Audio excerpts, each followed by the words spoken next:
नमस्कार दोस्तों, हाजिर है एक बार फिर से आज की बड़ी और ताजा खबरों के साथ। बस आपसे निवेदन है, कृपया वीडियो को लाइक कर दें, चैनल को सब्सक्राइब करें और घंटी बटन भी दबा दें। पहली बड़ी खबर है, किसान नेता राकेश टिकैत ने फिर से भरी हुंकार, मोदी सरकार को दोबारा दे डाली किसान आंदोलन की चेतावनी। आपको बता दें कि उत्तर प्रदेश के बस्ती जिले में भारतीय किसान यूनियन के राष्ट्रीय प्रवक्ता राकेश टिकैत ने कहा कि लंबे संघर्ष के बाद सरकार ने काले कानून वापस तो ले लिए, लेकिन आज तक फसलों का न्यूनतम समर्थन मूल्य निर्धारित नहीं किया। सरकार की किसान विरोधी नीतियों के कारण आम किसान त्रस्त है। इससे किसानों का खेती से मोह भंग हो रहा है। एमएसपी की मांग करते हुए उन्होंने कड़ी चेतावनी दी है कि अन्यथा की स्थिति में किसान आंदोलन करने के लिए विवश होगा। राकेश टिकैत ने कहा कि सरकार उद्योगपतियों के इशारे पर काम कर रही है। जब सरकार को उद्योगपति चलाएंगे तो किसानों और मजदूरों को दिक्कतों का सामना करना ही पड़ेगा। भाजपा किसानों की आय दोगुनी करने की घोषणा कर रही थी, जबकि वो घटकर आधी हो गई है। किसानों को लेकर सरकार तानाशाह हो गई है। हम सभी को अगले लोकसभा चुनाव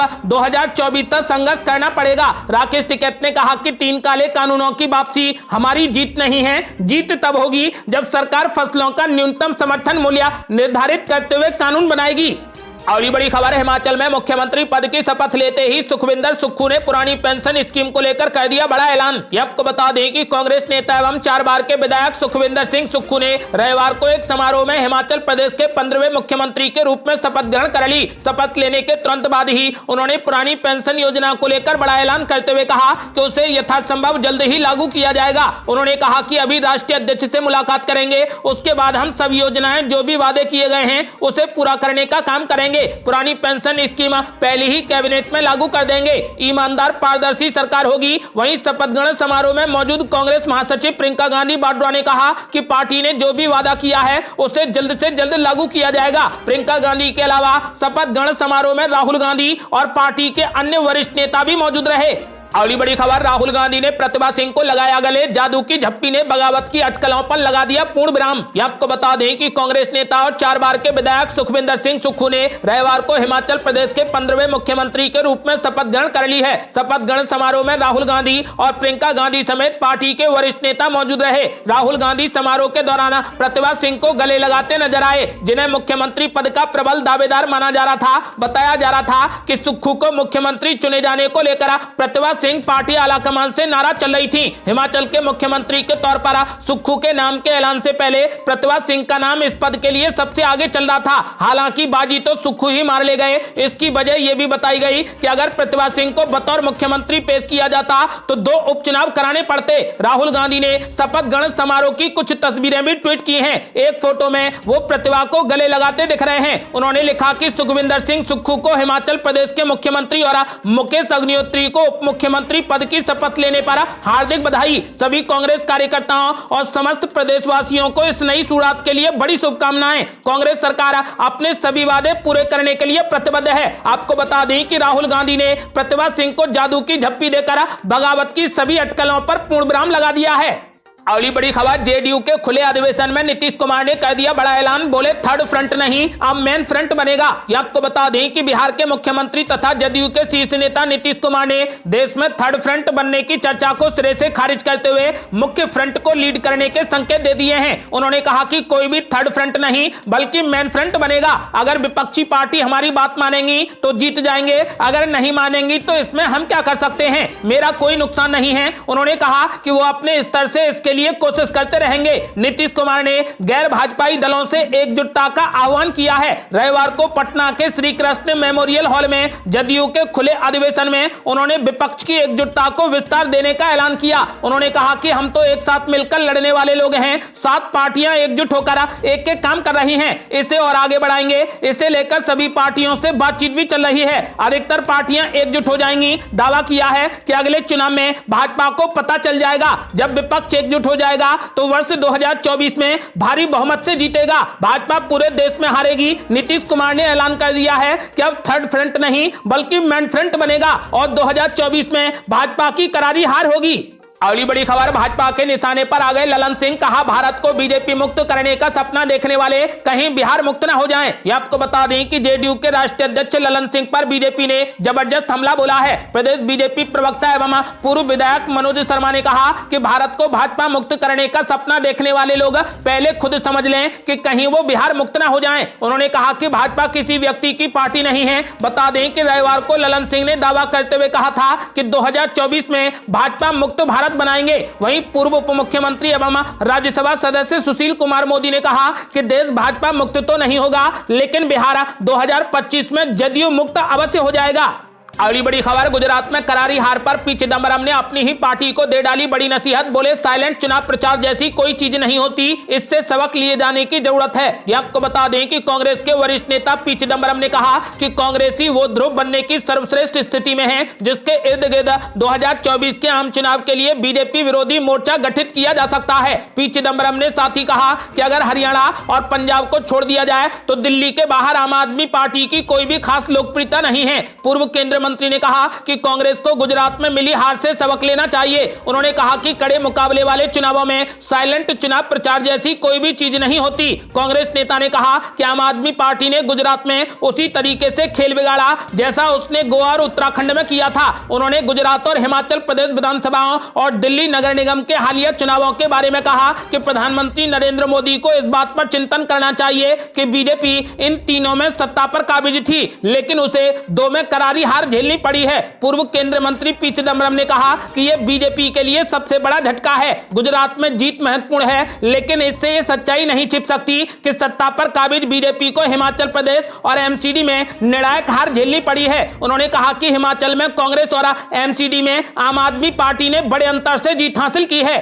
अगली बड़ी खबर है, एमसीडी और गुजरात के बाद अब 2024 पर टिकी आम आदमी पार्टी की नजरें। 18 दिसंबर को बुलाई नेशनल काउंसिल की बड़ी मीटिंग। ये आपको बता दें कि दिल्ली नगर निगम चुनाव और गुजरात विधानसभा चुनाव में 5 सीटें जीतने वाली आम आदमी पार्टी अब साल 2024 में होने वाले लोकसभा चुनाव की तैयारियों में जुट गई है। इसी के मद्देनजर पार्टी ने राष्ट्रीय परिषद की बड़ी बैठक बुलाई है। ये बैठक 18 दिसंबर को होने वाली है। राष्ट्रीय परिषद की इस बैठक में आम आदमी पार्टी के देश भर के जनप्रतिनिधियों सहित कई राज्यों के बड़े नेता भी शामिल होंगे। इस बैठक में साल 2024 में होने वाले लोकसभा चुनाव को ध्यान में रखते हुए आम आदमी पार्टी की तैयारियों को लेकर चर्चा की जाएगी। गुजरात विधानसभा चुनाव में लगभग 13% वोट पाने के बाद आम आदमी पार्टी राष्ट्रीय पार्टियों की श्रेणी में शामिल होने वाली है। पार्टी के लिए यह सबसे बड़ी उपलब्धि है। आम आदमी पार्टी को गुजरात में ये 5 सीटें निकालने के लिए काफी मेहनत भी करनी पड़ी। पार्टी संयोजक केजरीवाल के साथ साथ पार्टी के दिग्गज नेता विधानसभा चुनाव के दौरान जमकर प्रचार करने उतरे, जिस कारण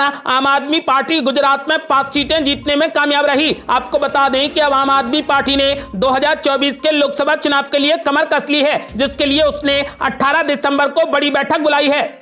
अगली बड़ी खबर, गुजरात में आम आदमी पार्टी को लग सकता है तगड़ा झटका। एमएलए भूपत भयानी फिर से बदल सकते हैं पाला। 3 निर्दलीय भी बीजेपी में हो सकते हैं शामिल। ये आपको बता दें कि गुजरात के विधानसभा चुनाव में सत्तारूढ़ बीजेपी के सामने कोई बड़ी चुनौती पेश करने में विफल रही आम आदमी पार्टी को फिलहाल एक तगड़ा झटका लग सकता है। विश्व आदर्श से आम आदमी पार्टी के टिकट पर जीतने वाले उम्मीदवार भूपत भयानी के बीजेपी के संपर्क में होने की खबरें आ रही है। बताया जा रहा है कि वे आने वाले समय में बीजेपी को अपना समर्थन देकर पुरानी पार्टी में फिर से वापसी करेंगे। बीजेपी के उम्मीदवार हर्षद रेवाड़िया को हराकर भूपत भयानी ने चुनाव जीता है। भूपत भयानी के इस फैसले से आम आदमी पार्टी को गुजरात में मजबूत होने से पहले ही एक बड़ा तगड़ा झटका लग सकता है। इससे उसके दूसरे विधायकों में भी भगदड़ होने की आशंका बढ़ेगी। आपको बता दें कि इसके अलावा गुजरात में बीजेपी के 3 निर्दलीय विधायक भी संपर्क में हैं। माना जा रहा है कि तीनों निर्दलीय विधायक जल्द ही बीजेपी में शामिल होंगे।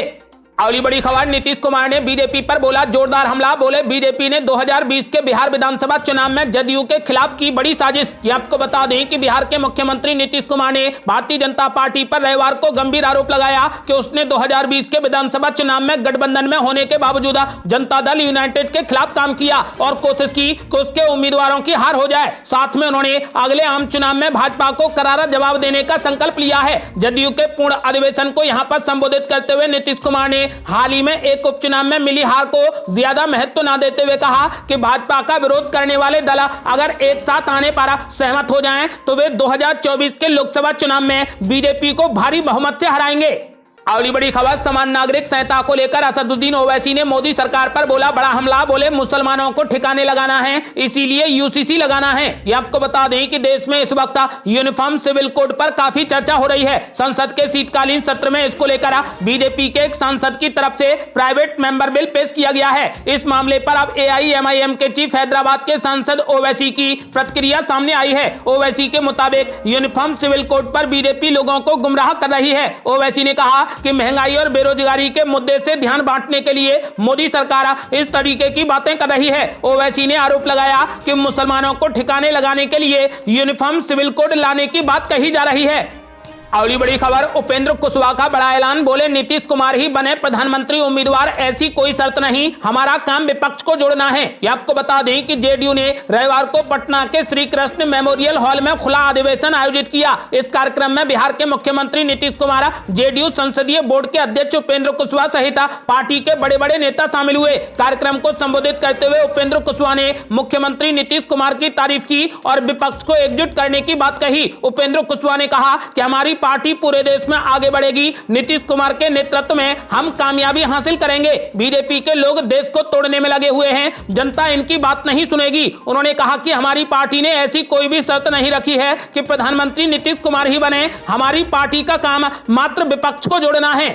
अगली बड़ी खबर, भूपेंद्र पटेल आज लेंगे मुख्यमंत्री पद की शपथ, पीएम मोदी समेत कई केंद्रीय मंत्री भी रहेंगे मौजूद। यह आपको बता दें कि गुजरात चुनाव में मिली प्रचंड जीत के बाद भूपेंद्र पटेल एक बार फिर राज्य के मुख्यमंत्री के तौर पर शपथ लेने के लिए तैयार हैं। आपको बता दें कि आज गांधीनगर में मुख्यमंत्री का शपथ ग्रहण समारोह होगा। प्रधानमंत्री नरेंद्र मोदी और अन्य गणमान्य लोगों की मौजूदगी में भूपेंद्र पटेल गुजरात के मुख्यमंत्री पद की शपथ लेंगे। बीजेपी के सूत्रों के अनुसार इस समारोह में केंद्रीय गृह मंत्री अमित शाह, रक्षा मंत्री राजनाथ सिंह समेत बीजेपी शासित राज्यों के मुख्यमंत्री भी शामिल होंगे।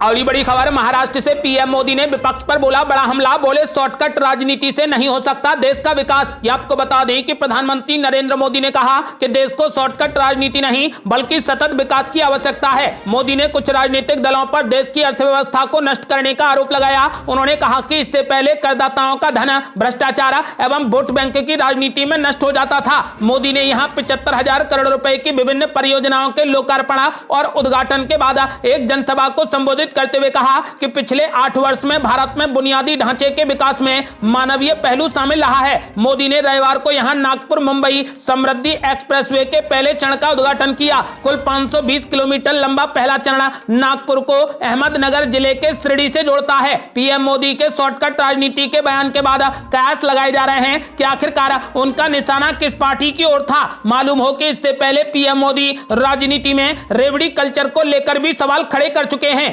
अगली बड़ी खबर, हिमाचल जीतने के बाद अब कर्नाटक की बड़ी तैयारी। मल्लिकार्जुन खड़गे ने दिल्ली में राज्य कांग्रेस नेताओं की बुलाई बड़ी बैठक। ये आपको बता दें कि हिमाचल प्रदेश में मिली जीत के बाद अब कांग्रेस ने अगले साल होने वाले 9 राज्यों के विधानसभा चुनाव की तैयारियां शुरू कर दी हैं। इन 9 राज्यों में कर्नाटक का चुनाव कांग्रेस के लिए खास मायने रखेगा, क्योंकि नए राष्ट्रीय अध्यक्ष मल्लिकार्जुन खड़गे कर्नाटक के ही रहने वाले हैं और यहाँ पर पार्टी का चुनाव जीतना प्रतिष्ठा का सवाल होगा। कर्नाटक चुनाव से पहले मल्लिकार्जुन खड़गे ने सोमवार को दिल्ली में राज्य कांग्रेस नेताओं की बड़ी बैठक बुलाई है। इस बैठक में चुनाव की रणनीति पर चर्चा की जाएगी। अगले साल यानी 2023 में देश के कुल 9 राज्यों में चुनाव होने वाले हैं। इनमें मध्य प्रदेश, राजस्थान, छत्तीसगढ़, कर्नाटक, तेलंगाना, त्रिपुरा, मेघालय, नागालैंड और मिजोरम शामिल हैं। अगली बड़ी खबर, यूपी निकाय चुनाव के लिए योगी आदित्यनाथ ने भरी हुंकार। बोले ट्रिपल इंजन की सरकार बुलेट ट्रेन की गति से करेगी विकास। ये आपको बता दें कि यूपी के मुख्यमंत्री योगी आदित्यनाथ ने रविवार को वाराणसी के प्रबुद्ध जनों से संवाद किया। संपूर्णानंद संस्कृत विश्वविद्यालय में आयोजित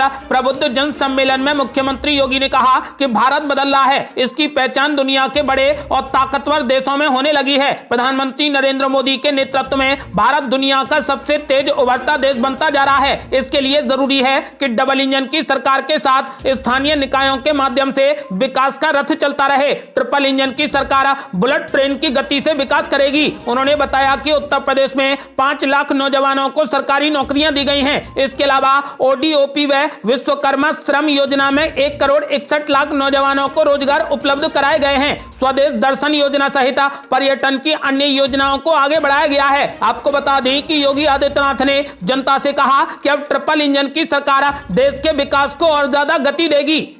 अगली बड़ी खबर, पीएम मोदी ने हिमाचल के नए मुख्यमंत्री सुखविंदर सिंह सुक्खू को दी बधाई, बोले केंद्र की ओर से हर संभव मिलेगा सहयोग। ये आपको बता दें कि हिमाचल प्रदेश के मुख्यमंत्री पद की शपथ लेने पर सुखविंदर सिंह सुक्खू को पीएम मोदी ने ट्वीट करके बधाई दी। सुखविंदर सिंह सुक्खू ने रविवार को हिमाचल के अगले मुख्यमंत्री के तौर पर शपथ ग्रहण की है, जबकि मुकेश अग्निहोत्री ने राज्य के उप मुख्यमंत्री के रूप में शपथ ली। पीएम मोदी ने कहा कि सुखविंदर सिंह सुक्खू को हिमाचल प्रदेश के मुख्यमंत्री पद की शपथ लेने पर बहुत बहुत बधाई। मैं हिमाचल प्रदेश के विकास के लिए केंद्र की ओर से हर संभव सहयोग का आश्वासन देता हूं। ये थी अब तक की बेहद बड़ी खबरें। आपका क्या मानना है? 2024 में पीएम मोदी को कड़ी टक्कर कांग्रेस पार्टी देगी या कोई एक और मोर्चा बनेगा? अपनी राय हमें वीडियो लाइक कर कमेंट बॉक्स में जरूर दें। ऐसी ही ताजा और न्यू अपडेट जानने के लिए हमारे चैनल को लाल बटन दबाकर सब्सक्राइब करें और मोबाइल पर मैसेज पाने के लिए घंटी बटन भी दबा दें। जल्दी मिलते हैं बड़ी अपडेट के साथ, तब तक के लिए जय हिंद, जय भारत।